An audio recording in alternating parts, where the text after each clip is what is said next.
think of a nonprofit as also a business, because that's really what it is. It's just their bottom line is supposed to look different at the end of the year than yours, okay? So if you're a small business and you're listening to this and you want to help contribute, but you're trying to get things going, you're trying to get funding, maybe you don't have funding, maybe you don't even know where to start, but you want to give back to the community. If you were them, what would you want? And that's the question you have to ask. Welcome back to the Prospecting Show. Today we have Thomas McGregor on the call. How are you? I'm doing great. Thanks for having me. Yeah, absolutely. So we were talking a little bit before the call here about what you do, but to kind of tell everybody who's going to listen to this, give us some background. Where'd you come from? How'd you get to where you are right now? And then where are you going in the future? Yeah, so I come from a little Midwestern farm town in the middle of Kansas called Ottawa, Kansas, not Ottawa, Canada. Ottawa, Kansas, that is just about 40 miles south of Kansas City. So if any of you folks know where Kansas City is, I grew up a little bit south of that in a little farming community. And I graduated high school and continued on with my education, ended up in finance and insurance. And then from there, went on to become part of a team in a marketing firm out of California. And then from there, and then amongst everything, I started doing my own consulting work on the side for civic leaders, political groups, nonprofits, and corporate leaders. And that's where we are today. Where we are today is we work with civic leaders, nonprofits, corporations, and corporate leaders to not just make sure that what they're saying is right for what their message wants to be, but to make sure that they're being perceived in the way that they want to be perceived. So we live day to day in our own bubble, our own perception bubble, and what we think might be what is being perceived might not be. So we work with them to make sure that in every situation, because every situation is different, whether you're doing an op-ed, whether you're doing a YouTube video, the perception changes based on those mediums. So we work with these folks to make sure that they're being perceived in the right way and moving people to what we call their side of the table. So we work with these folks to make sure that we're not just being effective in our messaging, but also being persuasive in an ethical and very beneficial way to the person that's receiving that information. And so we work with these folks constantly to make sure that we're moving these people to the side of the table so they can be of service, really be of service. If you have a product or a nonprofit or you're a civic leader, these folks want to be of service in some form or fashion. And so we have a strict guidelines of ethics. And we only work with certain clients that really align with our ethics and our values to help people to make the world a better place. And so in the future, we're going to be working with more nonprofits to get their message in the right place, and then obviously more federal civic leaders.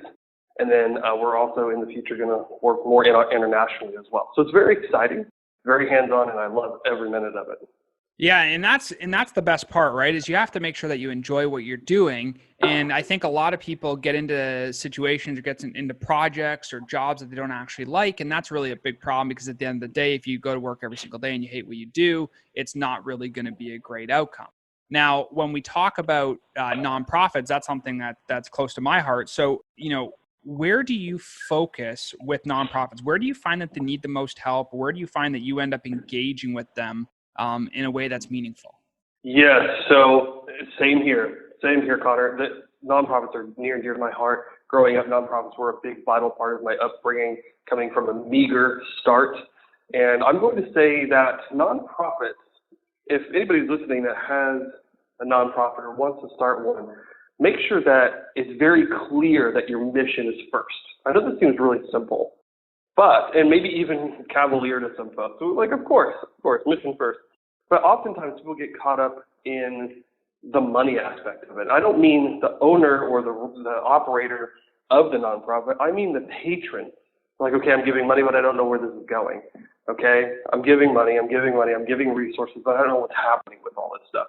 Make sure your mission is so ingrained and so much part of the culture that if somebody gives $10,000 or $10, it's not really going to matter because they know in their bones that it's going to be used in some form or fashion. So my advice to nonprofits always, I'm working with one that's actually one that's nationwide right now, but they have a branch here out of Austin. And we're really working on that to make sure that the message is felt. And so I'm going to say that again, make sure that your message is felt. Because again, we hear all the time, about different foundations that take money, and you don't know where it goes. Or you look on their website when they disclose their finances and they use maybe 5-10% of it on the mission.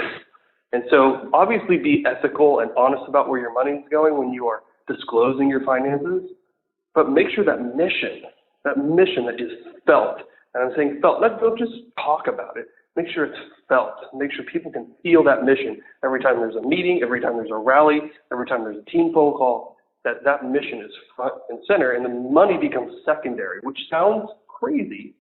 It might sound even counterintuitive, but the money needs to be secondary because it's just a resource.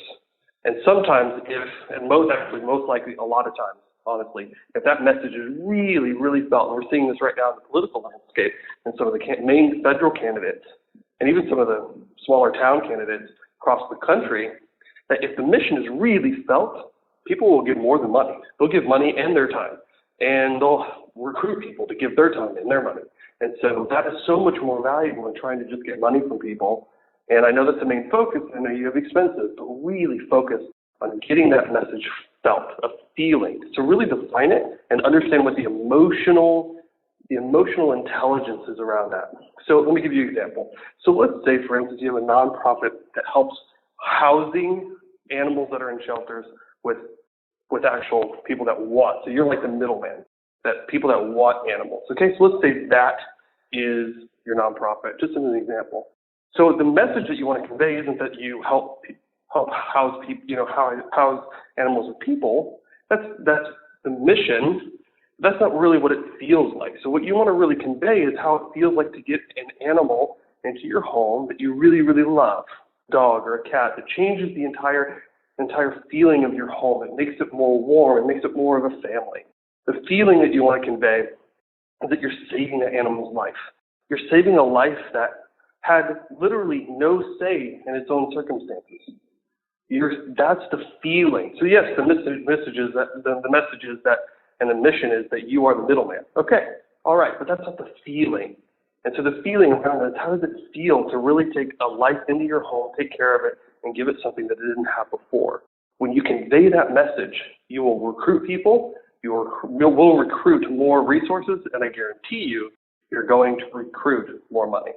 And with your experience with working in these different groups, media agencies, and kind of having some advertising background, where do you think that most small businesses make a mistake where they aren't able to contribute to a nonprofit, or they're not sure where to contribute? Because they're always in that grind of like, we need to get our business going, we need to scale, we need to grow, we need to do all these different things.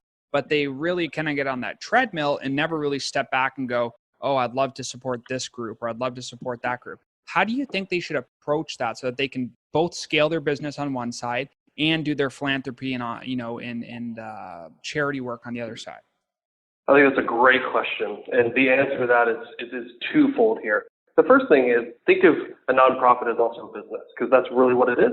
It's just their bottom line is supposed to look different at the end of the year than yours, okay? So if you're a small business and you're listening to this and you want to help contribute, but you're trying to get things going, you're trying to get funding, maybe you don't have funding, maybe you don't even know where to start, but you want to give back to the community. If you were them, what would you want? And that's the question you have to ask. You would want resources. That's very interesting that you say that, because at the end of the day, I think that's a critical piece of what people need to look at, right? They need to look at both the vision. You talk a lot about vision and mission, right? Hey, what are we doing as a business? But then how can we align that with other groups, right? If your vision is to help, let's say your company is to help other entrepreneurs grow through marketing and social media and some of these other techniques, maybe you go after a charity or foundation that helps underprivileged startups or underprivileged, single mothers or something like that, get their entrepreneurial journey started, right? Because then you can have the same sort of vision and mission in your business as you do in your philanthropic endeavors. And for most people, I think that's going to be an easier transition, don't you think? Yeah, so let me give you a couple other resources to check out. So when you're doing this and you're just starting out, okay, again, put yourself in their shoes.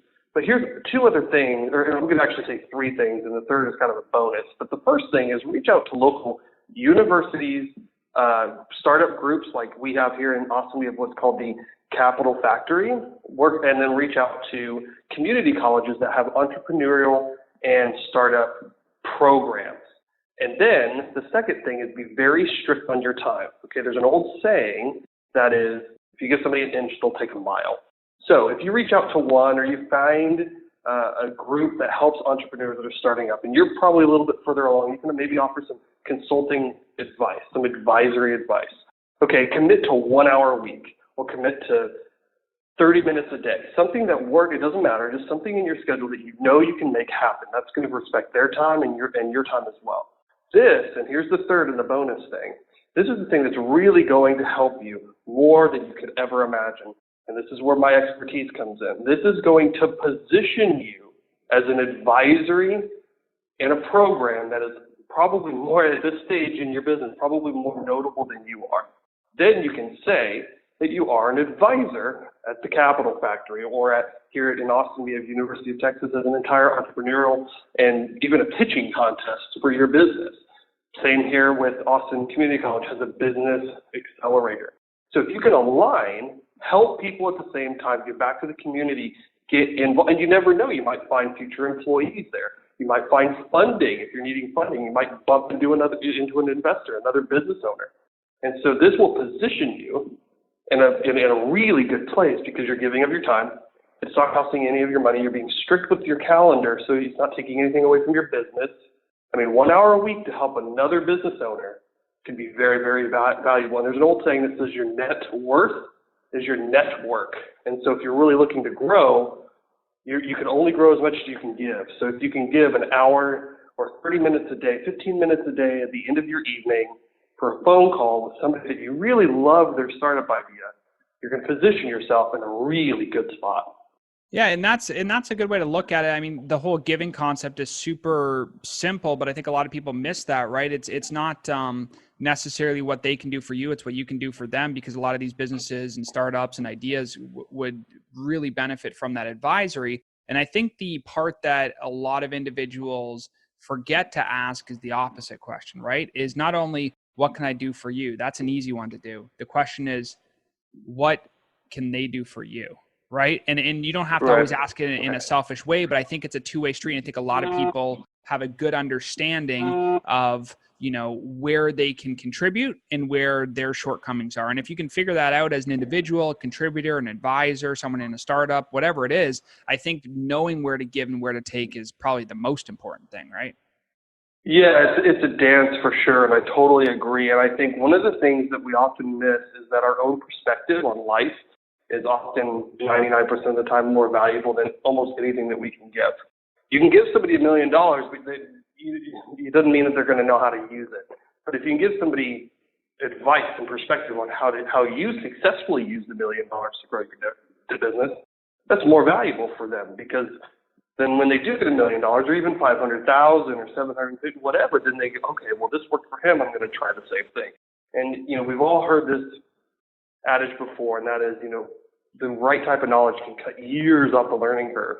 And so when you go to give advice that you know for a fact will work, be very diligent with that person to say, look, this will work if you do it.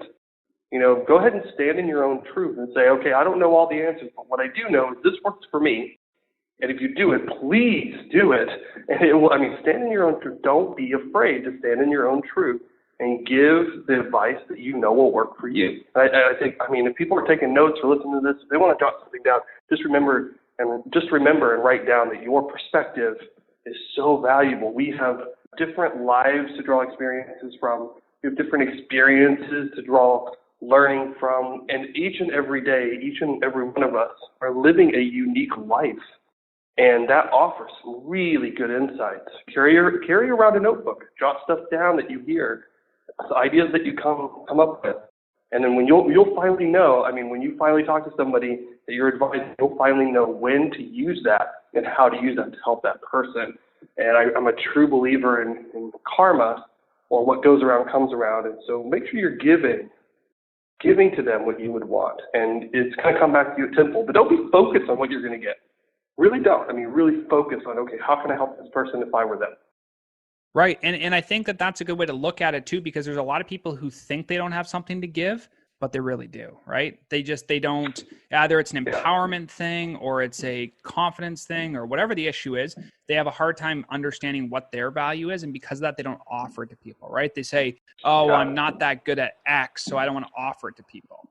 You know what I mean? That's a really Yeah. bad space to be, in my opinion. Yeah, and I would encourage people to look up a woman on YouTube her name's Marissa Peer, and she talks a lot about this if you're into kind of personal development and really elevating your mindset. She talks a lot about how there was some time in our life that we either came to the conclusion, this is always at a very early age, or somebody told us at a very early age that we were not enough. We all have that. We all have that kind of like insecurity. And how do you overcome that? And this is, again, I'm coming from my own personal experience, is realizing that whatever that experience was, whatever that did in my life, that was not my fault. It wasn't my original idea. We don't all come out of the womb as babies going, I'm not enough for this world. We all know inherently that we are enough, even if it's just a single idea. Now, can we please everybody? No, of course not, because everybody's different, nor would you want to. You know, you wouldn't want to deal with everybody on this planet for the rest of eternity. That'd be crazy. But can we serve people that align with our values and our outlook and our ideals? Absolutely we can. So really dig deep in yourself and say, okay, what was that situation? What are some insecurities I have right now? Are they really true? And I am enough. Just remember that you are enough. You've done amazing things in your life. So something that kind of will combat that is just, instead of looking back at all the failures you have, look at all the lessons from those. And then look at all the great things that you've done, right? So, and then you can definitely help people with that type of experience.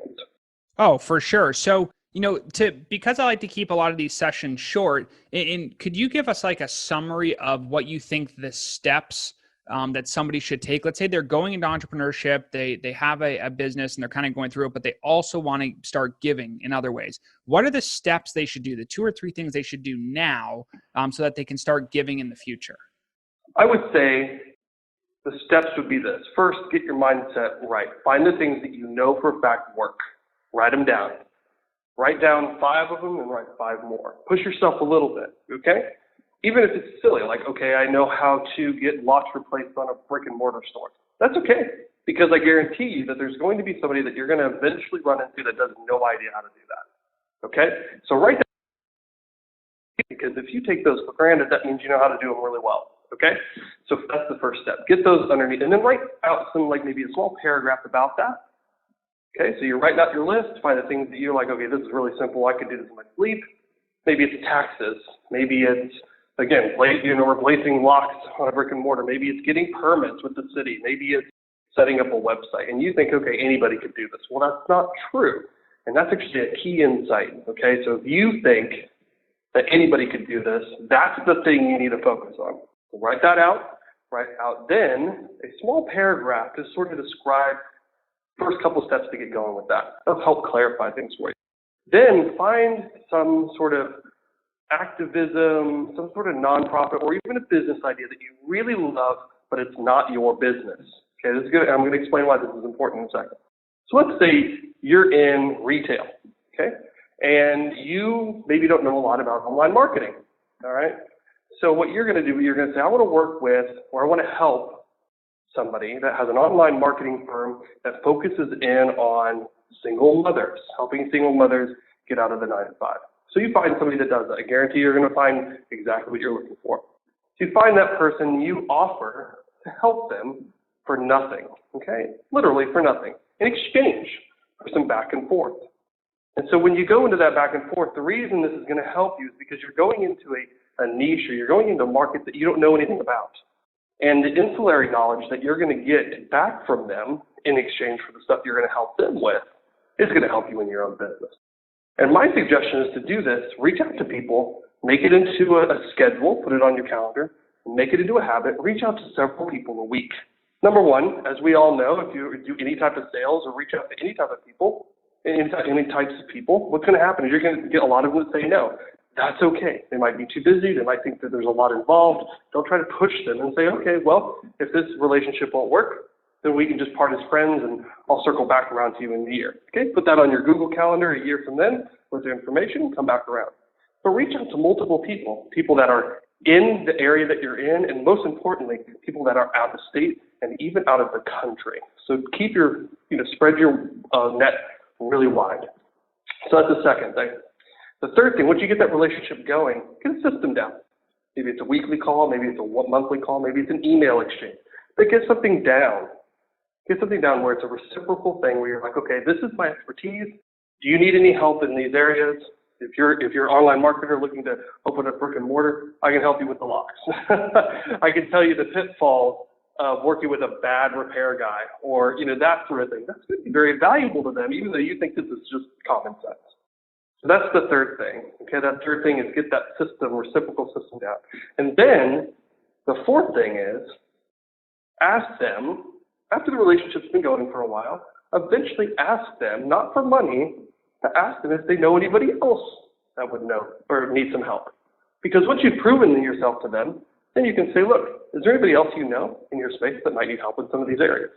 You never know what could blossom. And always keep your eyes open for opportunities. They say, well, we're looking to write a book to promote our business. Say, I know somebody who does ghostwriting. Or they say, I'm looking for publicity. You're like, I know like 3 people that do podcasts. Always offer value. Always offer value.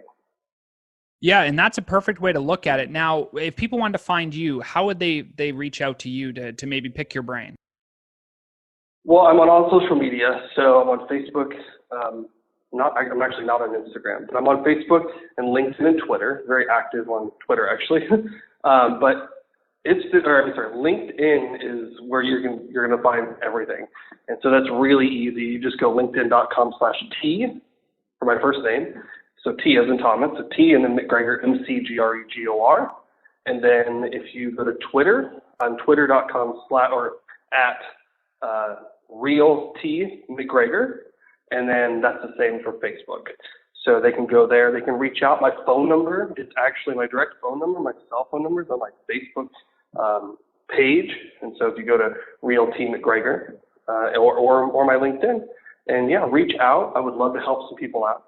And I'm actually looking to do this exact same thing for some folks. And again, this is not a pitch. I'm not looking to charge anything. But if your ethics and values and what I'm looking to help align with me, I'll be more than happy to help you. Plus, I have lots of resources that I can throw your way.